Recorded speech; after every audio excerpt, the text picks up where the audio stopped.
بسم الله الرحمن الرحيم. السلام عليكم ورحمة الله وبركاته. عن رأينا أنا وجمع تعليل شركة ودنيا كباركو وشغالة قرونك عوالة استاديو عن قبرنين حطيسان حانكو إرادة شغالاس أيسان أيضا نجا كالمين. وعن رأينا أنا وجمع تعليل madaxweynaha Puntland Saciid Cabdullaahi Dani oo taariikhda isboortiga iyo dhalinyarada madaxweyne taageera oo dhaqaale iyo garoomo iyo maxaan ku iraahdaa garab istaag u sameeya aan Puntland uusan soo marin asaga ka hor. waxaan rabaa halka inaan uga mahadceliyo guddiga dib u dhiska garoonka Cawaale oo har iyo habeenba taagnaa. gaar ahaan mahadcelintaas waxaan rabaa inaan gudoomiyaha guddiga oo wasiiradii hore xildhibaanadii hore Toreysa Caasha Geella Diiriye oo aysan haddaysan hoggaanka iyadu noo hayn aan aaminsanahay in shaqadaasu aysan innaba ha ahaatee socoteen. horta talaadadii hore oo asbuucii hadda aan soo dhaafnay waxaa noo yimid injineerkii Kenyaatiga ahaa oo dhismaha meeshan qaabilsanaa si uu ugu sii diyaariyo waxyaalaha ay u baahan yihiin injineeradan xoogga ayaga qaabilsanaa. markaan usoo noqdo su'aashaadii annaga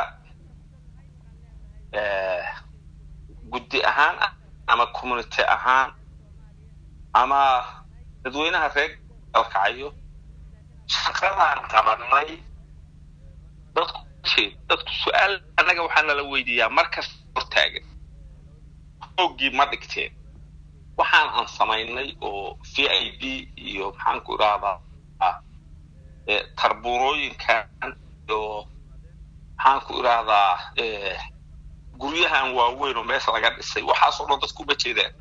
marka arrintaasu waxay noola mid tahay in guushayadii ama su'aalihii afkaa oo dadku ayna weydiinayeen ay maanta ku eg yihiinba oo shaqadayada guusheedu ay ku xirayd in xoogga la dhigo.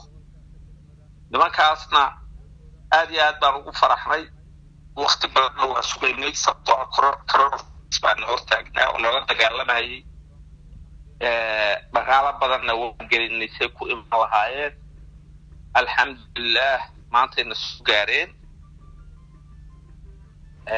shaqadoodiina markay yimaadeen magaalada Gaalkacyo meeshii ay seexan shaqadoodii bay hore ka galeen. control ku sameeyeen meeshii fildigii oo markaa shaqadii ugu dambeysay laga hayay. sidaas ay caawa ku seexdeen. riboorkoodii bay diyaarsanayaan berri subax shaqadii iyo sidii loo qaban lahaa in sameeyaan baan rajaynaynaa haddii ilaahay idmo. waxaan u dirayaa bulshada halka iga dhagaysanaysa waxaan u dirayaa waxa aan sugnaa hadda waa rooggii oo la dhigo bahdii isboortiga oo garoonkaas muddo 3 sano ku dhow sugaysay. waxaan ugu baaqayaa waqti dhow rooggii cagaraayo la dhigay garoonka quruxsan kuraas leh VIB leh baa idin sugaya. marka waxaan leeyahay sii diyaar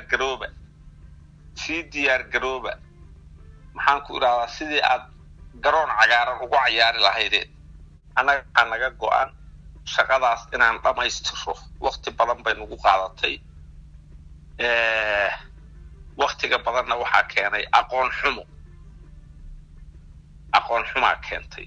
haddaanu aqoon lahayn shaqadan markii hore ma aanu qabaneen waaba iska dayn lahayn haddaanu aqoon lahayn oo maanta sidaan u naqaana haddaanu aqoon lahayn ma aanu qabaneen.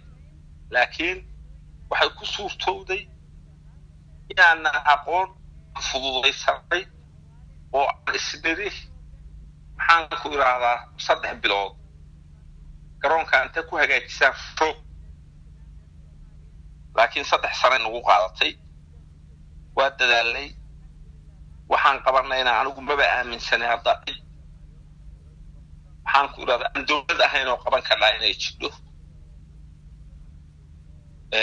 waxaan rabaa halka inaan uga mahad celiyo dadkii hawshaan ka qayb qaatay aad iyo aad baan uga mahad celinayaa waxaan weliba sheegayaa dhalinyaradii sportka oo garoonkan ku cayartay oo adduunka daahiisa jooga waxay ahaayeen dhiirigeliyayaashii dadkii nagu dhiirigeliyey